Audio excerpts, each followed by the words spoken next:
Banks, corporations, and wealthy people do something very different from regular people. They do not have their money parked in savings accounts in banks. Instead, they have their money parked in cash value life insurance. Now, these types of policies are not your regular basic policies that just pay out at the time of your death. These are policies that are custom designed for each policy owner to take advantage of both tax laws and life insurance rules, to use them to your advantage to pay less taxes and grow your money faster. Now, because there's a mini bank attached to this policy, the policy owner can take funds out of that mini bank. And there are two ways to take funds out. Way number one is to withdraw the money, which is just pull it out like normal as you would from a savings account. Option number two is to borrow from the policy and pay interest to the insurance company on the money that is borrowed. Now, I'm going to ask you a question. If you had one of these policies, would you rather withdraw the money outright, or would you rather borrow that money? If you are like most people, you probably said, well, obviously, I would like to withdraw the money because it does not make sense for me to pay interest on my own money. And that response is 100% logical and would have been the response that I gave as well before I understood how these types of policies work. Once I understood the concepts I'm going to walk you through in this video, I 100% understood why rich people borrow from life insurance policies, why banks take money out of life insurance policies and lend it back to you, and why withdrawing from policy is a very, very bad idea, and why you absolutely 100% want to access your money by borrowing it. If this is the first time that we are meeting, my name is Nobu. I'm a licensed financial strategist. I help working professionals 40 and over save smarter and pay less taxes by leveraging cash value life insurance. Now, before I get into it, I want to shout out the inspiration for this video, which is this comment right here, where she essentially said that she didn't understand why anybody would put money into a policy that they then have to borrow from. So I want to encourage you to drop any questions that you have, because I do read all of them, I do respond to them, and I will sometimes make a video unless you say something nasty, in which case I will just block you. Like I said, a cash value life insurance is custom designed. And it's custom designed in a way that allows you to not just pay life insurance, but overpay for it. So you're essentially paying for your life insurance upfront. So it's kind of like if you have an electricity bill that's around $50 every single month, but instead you pay $75, and eventually you will have a lot more money in that account where you can just not pay for your light bill, and your credit that's in there is what's going to pay for it. It's the same thing when you're doing a cash value life insurance policy, where you are overpaying for your policy so that down the line, the extra funds that are in your cash bucket will end up paying for that policy. But unlike the example with the light bill, right? If you just overpay for your light bill, that money is just going to your light company. I don't know what they do with it, but you don't get any part of that back. With a cash value life insurance policy, that extra money that you're putting in to pay for your policy ahead of time is going to get interest. Now, how that interest is credited is going to depend on the type of cash value life insurance policy that you have. The type that I specialize in, the interest is credited to your account based on how well the stock market is doing. Every single month, you are submitting a payment to the life insurance company. Part of your funds are paying for your actual life insurance. Part of your funds are going into your personal bank. So let's say you're putting in $1,000 a month, 200 of that goes towards your insurance, then 800 goes towards your cash. At the end of the year, out of your $12,000, 9,600 is what would be in your cash bucket. That is what is credited interest based on how well the stock market is doing.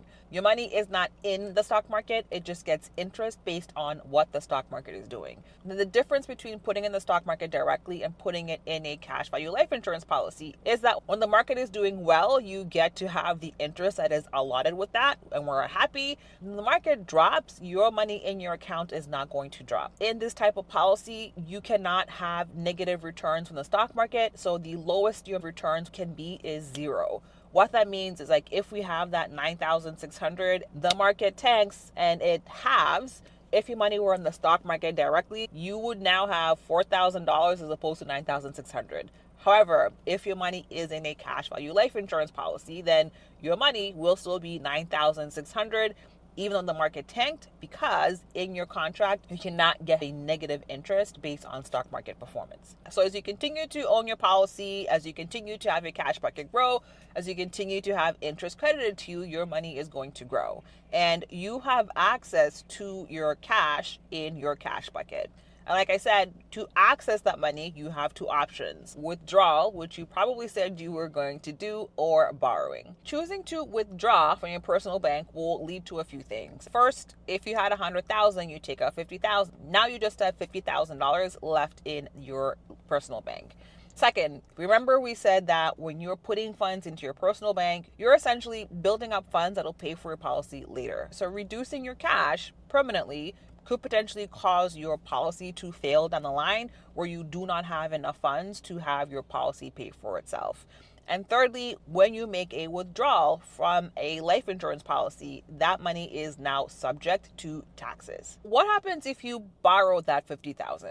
If you choose to borrow that 50,000 instead, first I want to say that even though we are borrowing, this is not like borrowing from your bank where you have to apply. There is no application required. You just say, hey, I want to borrow 50 grand, put it into this account, and it'll be in your account in a couple of days. Second, when you borrow from your life insurance policy, yes, you are going to pay interest to the insurance company. However, the insurance company is also paying interest to you.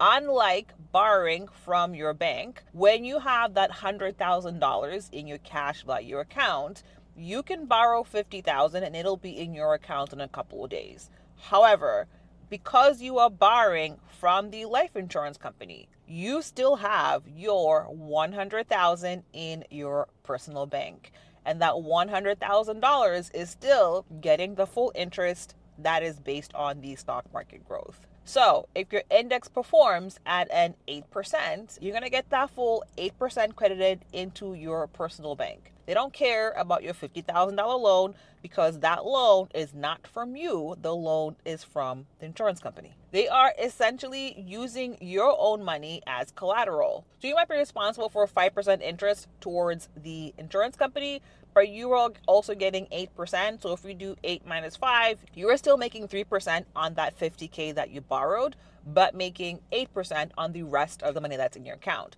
Versus if you just did a straight withdrawal, then you're not making any interest whatsoever on that 50,000 that you just took out. Another thing to understand as well, when it comes to borrowing from a life insurance policy, there are no days when you have to pay interest to the insurance company. There are no payment due dates. So you decide when you want to pay the insurance company back. If you want to pay the insurance company back, you don't have to. Depending on when you are taking these funds out, it may be a good idea to pay them back.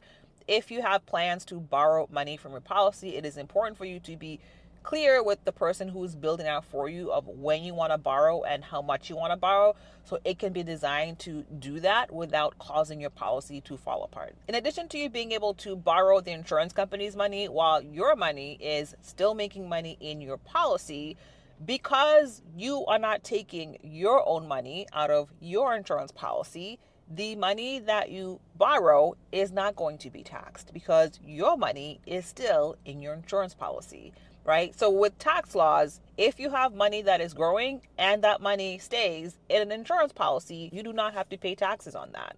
And so if you are borrowing from the insurance company, well, there are no taxes that you need to pay.